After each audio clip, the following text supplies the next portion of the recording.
갈라디아서는 예수 그리스도의 십자가 보혈을 향한 믿음으로 구원받는 성도가 내주하시는 성령님의 인도하심으로 살아가는 것에 대해서 얼마나 이것이 합당한 것인가, 얼마나 이것이 우월한 것인가를 잘 드러내는 본문입니다. 그래서 여러분들이 갈라디아서를 보면 구원에 대해서 또 믿음의 삶에 대해서 어떻게 살아야 할지를 잘 알 수 있죠. 소로마서라는 이름을 가지고 있는 갈라디아서는 믿음의 정수, 구원의 정수, 또 삶의 정수를 잘 압축시켜 놓은 본문입니다. 바울사도는 이미 갈라디아 교회에게 이런 귀한 내용을 다 전달했을 겁니다.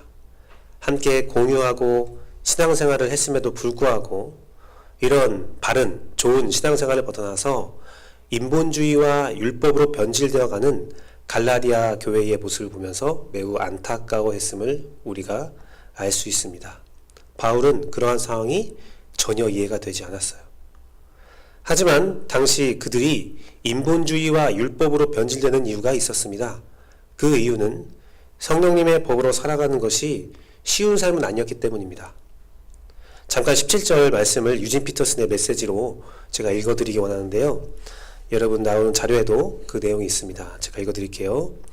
아주 솔직히 말씀드리자면 나는 더 이상 이런 말다툼에 시달리고 싶지 않습니다. 이런 말다툼 하고 싶지 않다는 거예요. 지금까지 갈라디아서 말씀을 통해서 쭉 주장한 내용들을 더 이상 주장하고 싶지 않다는 겁니다. 내게 해야 할 훨씬 중요한 일이 있습니다. 이런 논쟁보다 더 중요한 일이 있다는 거죠. 이 믿음으로 진지하게 사는 것입니다. 내 몸에는 예수를 섬기다가 얻은 상처 자국이 있습니다. 바울처럼 사는 것은 얻은 상처가 많은 삶이라는 거예요. 성령의 인도함대로 산다는 것은 그렇지 않은 세상의 공격을 받을 수밖에 없는 삶이기 때문입니다. 그 이유는 기준이 다르고 가치관이 다르기 때문이죠. 공중권세 잡은 자 사단은 항상 성령의 법으로 살려는 사도 바울을, 그러한 성도들을 괴롭히고 공격한다는 것입니다. 사도 바울은 이러한 상황에서 세상에 그런 예수 흔적을 남게 하는 공격은 버틸 힘이 있지만 바울과 같은 가치관을 가졌다고 생각했던 공동체를 통한 배신감은 심각하게 다가왔던 모양입니다.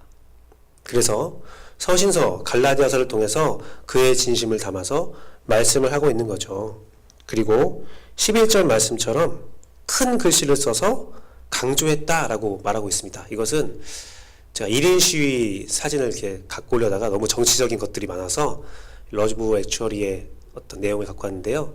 우리 1인 시위를 보면 자기가 하고 싶은 말을 큰 글씨에 써서 갖고 있잖아요. 내 주장은 이러하다, 내 억울함은 이러하다 라는 거죠. 바울사도의 큰 글씨를 썼다 라는 표현이 바로 이러한 내용입니다. 나는 이것을 꼭 너에게 강조하고 싶다. 그런 의적 표현이죠. 그런데 이제 바울 사도가 지금까지 열심히 갈라디아 교회에게 잘못된 것들을 얘기하며 그들을 돌이키려 했는데 이제 종말에 이르러서, 마지막에 이르러서 사도 바울이 말하고 있는 거예요. 이제는 당신들에게 같은 가치관을 가졌다고 생각하는 갈라디아 교회 성도들에게 배신감을 느낄 시간도 상처받을 일에 집중하고 싶지도 않다라는 바울의 고백이죠. 그 이유는 갈라디아 성도들이 밉거나 싫은 것이 아니었습니다. 해야 할 훨씬 중요한 일이 있었다는 겁니다. 그것이 무엇입니까? 바로 사도 바울이 말했던, 우리가 함께 읽었던 예수 그리스도의 십자가를 자랑하는 일입니다. 과거에 신앙을 가지고 싸우는 일에서 벗어나서 예수 그리스도의 십자가를 자랑하는 일이 나에게는 급한데 더 이상 여러분과 말다툼을 하고 싶지 않다라는 바울의 절박한 심정을 여러분이 기억했으면 좋겠습니다. 인본주의와 율법주의자는 자신을 자랑합니다. 내가 얼마나 대단한지 집중하지요. 예수 그리스도의 십자가도 내가 그것을 받기에 합당하다, 내가 잘났기 때문에 얻어졌다 라고 고백하는 경우가 있습니다. 하지만 그 안에 진정한 평강과 구원이 없습니다. 인본주의자와 율법주의자는 자기가 남들보다 더 우수하기 위해서, 잘되기 위해서 쟁투와 질투와 투쟁과 비교의식에 가득 차 있습니다. 신앙생활하는 이유도 남들보다 더 빼어난, 남들에게 칭찬받기 위한 그런 내용이지요. 하지만 성령의 새 법도인 오직 예수 그리스도의 십자가를 자랑하는 일에는 상처가 가득 찰 수 있겠지만 그 안엔 진정한 평강과 긍휼이 있습니다. 나의 나됨을 보고 나의 연약함을 고백하며 겸손함이 있습니다. 십자가를 자랑한다는 것은 나를 감추고 나를 연약한 자로 고백하며, 고린도서에서 바울 사도가 말한 것처럼 우리가 약할 때 주님의 강하심이 됨을 세상에 보여주는 겁니다.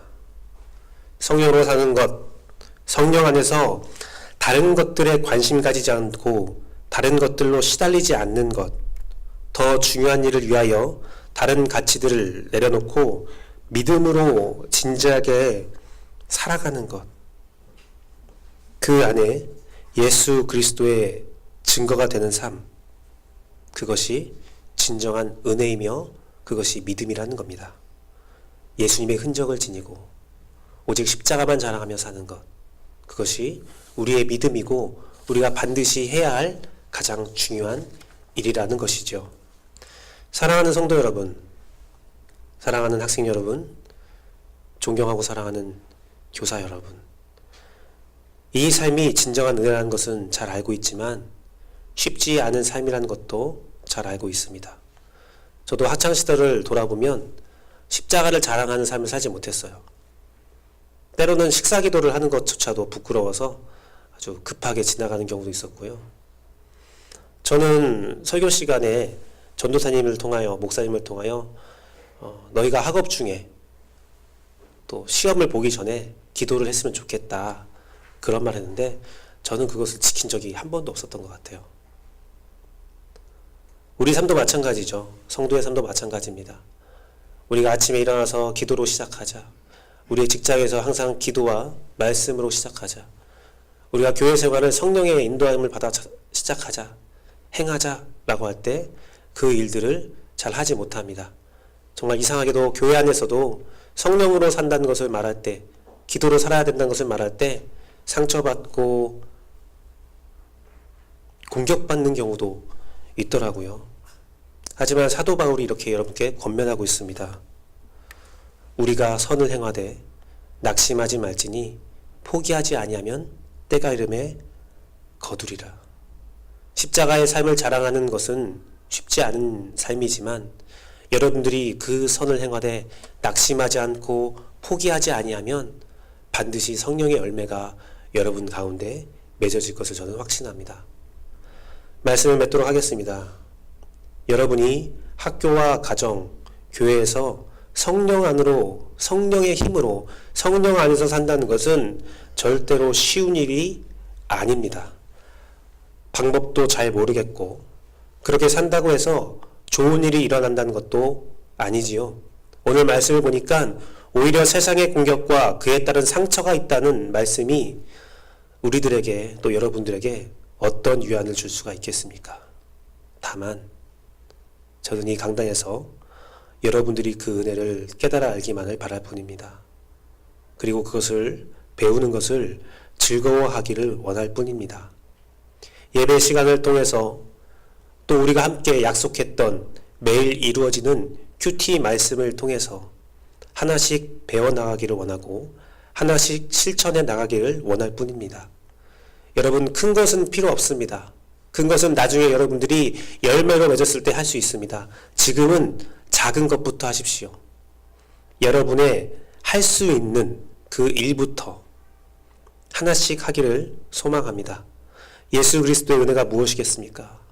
우리의 몸은 하나님의 성전이며 성령님이 거하시는 집이라 하였으니 우리 심령에 있는 예수 그리스도의 은혜는 바로 성령님이십니다.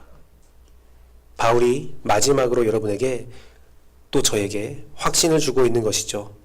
너희 안에 성령님께서 반드시 계시다. 그리 될 것을 믿는다. 아멘으로 고백하며 믿고 받으라고 바울 사도는 갈라디아서 말씀을 마무리하면서 여러분에게 주장하고 있는 겁니다. 여러분이 성령님을 통해 받은 느낌, 그것이 나를 자랑하거나 나의 유익을 위한 것이 아니라 순수하게 십자가를 자랑하는 것이라면 그 느낌이 바로 새로운 규율이고 마땅히 행해야 할 좋은 선행입니다.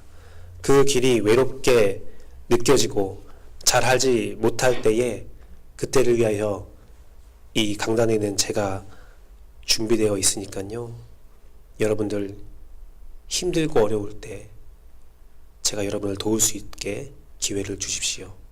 기도와 말씀으로 돕겠습니다. 또한 제가 힘들어할 때 제 안에 역사하는 성령이나 여러분께 역사하는 성령이나 모두 같으니 저를 도와주셨으면 감사하겠습니다. 교사는 학생을 돕고 학생은 교사를 돕는 귀한 공동체, 성령이 역사하는 공동체가 되기를 간절히 바라고 또 바랍니다. 기도하겠습니다.